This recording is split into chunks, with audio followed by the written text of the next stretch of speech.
Assalamualaikum warahmatullahi wabarakatuh. Dracula lebih dari sekedar hantu penghisap darah. Tak banyak yang tahu bahwa sejarah Dracula berhubungan erat dengan dinasti Turki Utsmani, terutama pada masa kepemimpinan Muhammad Al-Fatih. Dracula dikenal sebagai sosok hantu penghisap darah dalam cerita fiksi. Tak banyak yang tahu kisah asli dari sosok Dracula yang sebenarnya dalam dunia nyata. Bagaimana kisahnya dan apa hubungannya dengan Islam? Untuk itu, simak ulasan berikut ini sampai selesai agar kita tahu siapa sebenarnya sosok Dracula yang dijuluki si hantu penghisap darah. Dracula tak hanya sekedar sosok hantu penghisap darah dalam cerita fiksi. Dracula dilahirkan ketika terjadi perang antara kerajaan Turki Ottoman sebagai perwakilan dari Islam dan kerajaan Hungaria sebagai perwakilan agama Kristen. Pada saat itu keduanya saling berperang berebut untuk menang dan menguasai sederet wilayah yang ada di sana, baik yang berada di Eropa maupun di Asia. Puncak dari peperangan itu ialah ketika jatuhnya Konstantinopel atau benteng Kristen terhadap kerajaan Turki Utsmani. Tentang sosok Dracula diceritakan ia adalah seorang laki-laki bernama Vlad Tepes yang lahir pada Desember 1431 Masehi di Transilvania, Rumania. Sedangkan ayahnya ialah seorang panglima militer. Vlad Tepes sendiri dikenal dengan julukan Vlad Draculea. Dracul yang berarti naga dan Ulea yang berarti anak. Maka apabila digabungkan, Draculea mempunyai arti sebagai anak sang naga. Ketika itu Draculea kecil hidup di Valasia, sebuah daerah yang sudah biasa dengan pembantaian dan mayat tanpa kepala serta darah segar yang mengalir di mana-mana. Namun pada saat berusia 11 tahun Draculea bersama adiknya Radu dikirim ke Turki. Hal ini dilakukan sebagai bukti kesetiaan ayah Draculea kepada kerajaan Turki Utsmani. Selama berada di Turki, kakak beradik tersebut memeluk ajaran agama Islam dan sekolah di madrasah.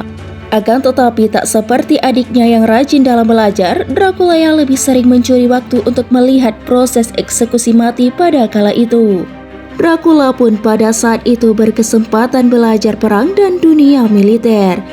Kemampuan belajarnya berkembang sangat pesat, bahkan dia lebih unggul dari prajurit lainnya. Akan tetapi ketika kakak beradik ini belajar di Turki, keluarga Vlad di Valasia mengalami nasib yang malang. Ayah Draculea dijatuhkan dari kekuasaannya oleh panglima lokal dan dibunuh di rawa-rawa, sedangkan kakak Draculea disiksa hingga buta dan dikubur hidup-hidup. Pada tahun 1448 Masehi, sesudah kematian ayah dan keluarganya, kerajaan Turki mengirim Draculea untuk kembali menguasai Valasia dari pemberontakan tersebut. Pada saat itu Draculea masih berusia 17 tahun, namun ia mampu memenangkan peperangan tersebut. Akan tetapi setelah berperang, sebagian pasukan kembali ke Turki dan sebagian tinggal di Valasia bersama Draculea. Namun tanpa terduga, Draculea menyatakan memisahkan diri dari Turki. Para prajurit yang masih bertahan di Valasia pun dieksekusi dan disiksa oleh Draculea. Masa kepemimpinan Draculea pada saat itu hanya bertahan sebentar dan berhasil digulingkan. Akan tetapi setelah itu pada tahun 1456 sampai 1462, Draculea kembali berkuasa. Saat itu merupakan masa-masa kelam karena Draculea melakukan banyak tindakan kekejaman terhadap masyarakatnya. Di balik kekejamannya terdapat dimensi lain dari sosok Dracula yang jarang diketahui, yaitu hubungannya dengan Islam. Diceritakan lebih dari 300.000 umat Islam dibantai pada masa pemerintahan Draculea. Bahkan 400.000 pemuda Turki yang sedang menimba ilmu di Valasia pun dibakar hidup-hidup dalam sebuah gedung. Tak hanya itu, para petani dan orang miskin pun turut dibantai dengan cara dibakar juga. Bahkan aksi kejam lainnya yang dilakukan Draculea adalah penyebaran virus penyakit di tempat pemukiman muslim di Valasia. Sampai pada tahun 1462, Sultan Muhammad dari Turki mengirimkan 60.000 pasukannya untuk berperang dan menangkap Draculea hidup atau mati. Pemimpin pasukan yang dikirim oleh Sultan Muhammad ialah Radu, adik kandung Dracula sendiri.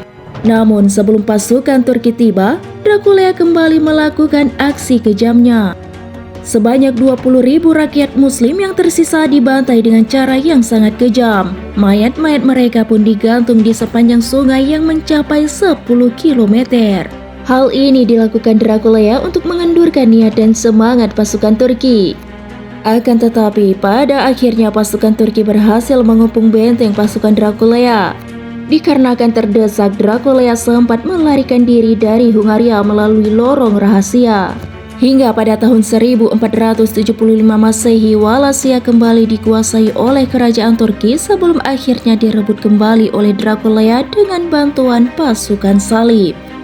Namun pada akhirnya Dracula pun menjumpai ajalnya. Dracula mati dalam peperangan dengan Turki yang dipimpin oleh Sultan Muhammad pada tahun 1476 Masehi. Kepala Dracula dipenggal dan dibawa ke Konstantinopel untuk diperlihatkan kepada rakyat. Aksi kekejaman yang dilakukan Dracula kepada masyarakat di sana menjadi kisah kelam yang sangat mengerikan, hingga kematian Dracula sangatlah membuat mereka senang. Kekejaman yang dilakukan Dracula membuatnya dijuluki Vlad Tepes, yang berarti Vlad si penusuk. Setelah itu, kisah kekejaman Vlad Dracula kemudian berkembang menjadi legenda dan mitos. Tokohnya dibesar-besarkan dan sekarang dikenal sebagai sosok vampir yang haus darah. Itulah kisah nyata Dracula dalam dunia Islam.